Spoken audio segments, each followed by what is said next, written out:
맑은 영혼의 산책 채널에서 띄워드리는 숨결이 되는 양식 함께하는 시간입니다. 오늘은 2020년 10월 24일 연중제 29주간 토요일입니다. 매일매일의 삶을 주님의 은총 안에 엮어가면서 이 시간 동안 주님 친히 나를 불러주시고 채워주시는 그 가운데 충만한 삶을 엮어가기를 기도하는 마음으로 오늘 묵상에 마음을 싣습니다. 내게 주어진 이 시간들은 결코 멈추어져 있지 않듯 그 시간 속을 걸어가는 나 자신도 멈춤이 아니라 깊은 내면적인 성장과 성숙을 지향하는 지속적인 응답의 과정으로 오늘을 밟아 나갔으면 좋겠다 하는 바람을 기도 속에 봉헌드렸습니다. 우리는 살아있기에 죽어있음으로 썩어짐을 바라지 않아야 하지요. 살아있음은 그 자체 생동이잖아요. 살아서 움직이는 것이 본질이라서 그 움직임으로 닿는 곳마다 맺어야 할 열매가 얼마나 소중한지 그것을 가늠해 본다면 열매는 곧 목마른 이를 축이고 배고픈 이를 달래는 치유의 도구가 되지 않겠는가 하는 관점에서 바라보았으면 좋겠습니다. 내 삶에서 열매를 맺는 것, 그것이 주님의 은총으로부터 채워지고 그 은총 가운데 내가 받은 각자의 미나 혹은 탤런트라고 표현되는 성경 안의 말씀을 눈여겨보고 가슴을 새길 필요가 있다 생각합니다. 곧 나에게 주신 은총은 주님의 살아계심을 드러내는 목심과 동시에 내가 함께 이 시대를 엮어가며 만나는 사람에게 생기와 활력으로 살게끔 하는 복된 충만의 도구로 주어진 것이다 라는 거죠.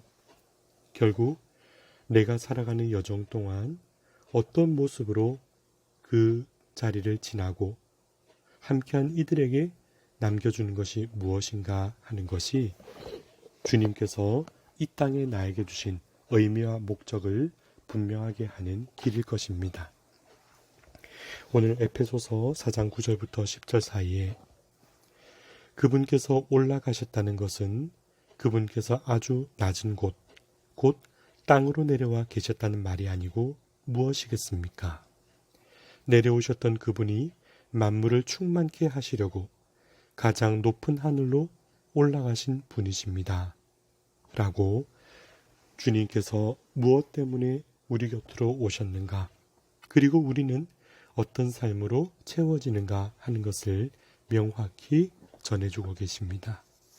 곧 주님께서는 당신의 영광스러운 옥좌보다 이 땅 위에 기대고선 나를 만나러 오신 거죠. 그리고 여기 있는 나를 충만하게 하여 들어 올리시고자 당신 친히 가난과 비움을 택하셨다는 신앙의 진리를 이렇게 알려주고 계신 것입니다. 그러기에 나에게 주신 은총을 되짚어보면 비록 두 발을 땅에 디딘 세상 속의 존재인 나이지만 하늘을 갈망하는 마음으로 내가 디디고선 이곳에 아름다움을 수놓는 일로 초대받고 있다는 거죠. 오늘 에베소서 4장 13절에 우리가 모두 하느님의 아드님에 대한 믿음과 지식에서 일치를 이루고 성숙한 사람이 되며 그리스도의 충만한 경지에 다다르게 됩니다 하셨습니다. 믿음과 지식으로 주님 안에서 함께 사랑으로 불림받은 형제 자매임을 인식하고 서로를 존중하며 공경하는 일, 그 안에서 서로를 향한 배려를 통해 깊어지고 온유하며 절제를 통해 더욱더 사랑을 내어줄 수 있는 자기 자신을 다듬어가는 성숙한 사람이 되는 길, 그렇게 스스로를 빛나는 보석으로 가꾸어 그리스도의 충만한 아름다움에 닮아가는 일, 그것이 바로 우리에게 준 깨달음, 지혜의 축복이라 할 수 있겠습니다. 이처럼 주님을 닮아가는 복된 삶은 사람들의 눈에 거룩하게 보이는 기대를 갖고 내 몸에 걸친 옷으로 인한 거만함으로 채워지는 것이 아니고, 나는 이 길에 들어선 사람이다 하는 자기 충족으로 완성될 수 있는 것이 아닙니다. 오히려 내면적으로 하느님을 만나 입을 수 있는 영적인 사랑의 옷을 간직하는 것, 영혼을 가꾸는 이의 아름다움과 축복이 오히려 비할 바 없이 큰 것이라 저는 믿습니다. 저는 어제 제가 참으로 마음 깊이 사랑하고 존경하는 어느 분의 영면 소식을 들었습니다. 갑작스레 다가온 이별 속에서 많은 것을 생각하고 그리움 속에 기도하며 그분이 저에게, 그리고 그분이 뒤덮던 삶의 자리에 무엇을 두고 가셨는가 돌아보면 그 감사함 때문에 뭉클함이 참으로 그분을 통해 주어진 은총이었구나 생각할 수 있는 시간들이었습니다.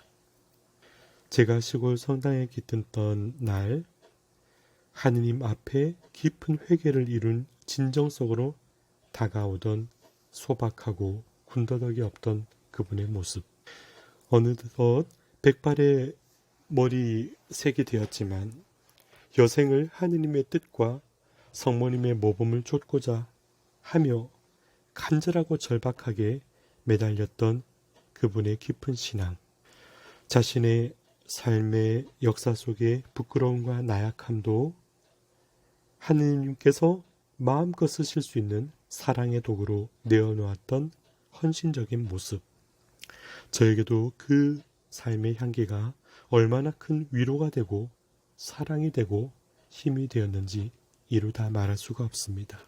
굳은 일을 마다하지 않는 가난한 모습, 늘 따뜻한 웃음으로 사람들에게 신앙을 전하고자 쉬지 않고 선교에 노력하던 그분의 열정, 곳곳을 찾아다니며 좋은 일들을 도와주고 사람들에게 한 번이라도 더 하느님의 사랑을 일러주려 발품 팔던 땀의 흔적들, 마지막 순간까지 사랑하는 딸의 저녁을 차리던 자상한 부성, 비록 그 삶의 여러 숱한 과정 속에 미처 말하지 못한 상처와 아픔들도, 또 인간적인 넘어짐과 힘겨움들도, 또 부끄러운 멍자국도 있었다 할지라도 그 한 사람의 자취가 남겨주는 그리움이라는 선물, 그리고 그토록 깊은 사랑의 열매가 마음속에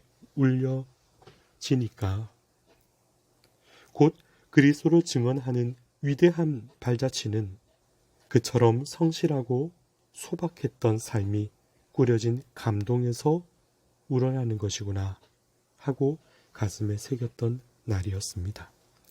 오늘 에베소서 4장 16절에 우리는 사랑으로 성장하는 것입니다 하였지요.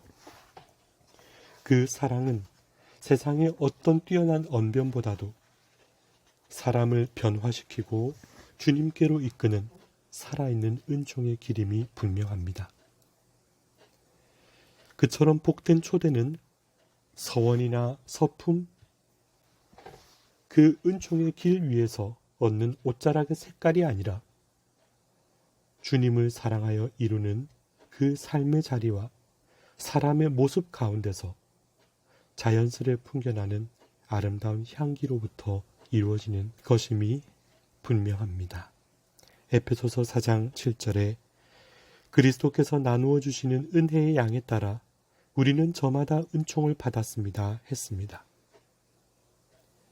그러나 그 은총으로 주어지는 사랑의 크기는 은혜의 양이 얼마나 많고 적으냐가 아니라 그 은총을 열매로 맺는 삶을 지향하여 아름답고 순결하게 걸어간 그 삶의 울림에 있는 것이 아닌가 합니다. 주님을 바라보며 그 사랑으로 다져진 가슴으로 이 세상 디뎠다 가는 시간 동안 내어주는 것, 아낌없이 내어주는 그 삶의 아름다움이 물들일 수 있는 세상의 한 자락만큼이라도 성실함을 깃들어 살아갈 수 있기를 바라는 마음 더하는 오늘입니다. 맑은 영혼의 산책 채널에서 띄워드리는 숨결이 되는 양식이 우리의 복된 은총의 삶 가운데 값진 사랑의 열매를 맺을 수 있도록 이끌어드리는 작은 도구가 되어드렸으면 좋겠습니다.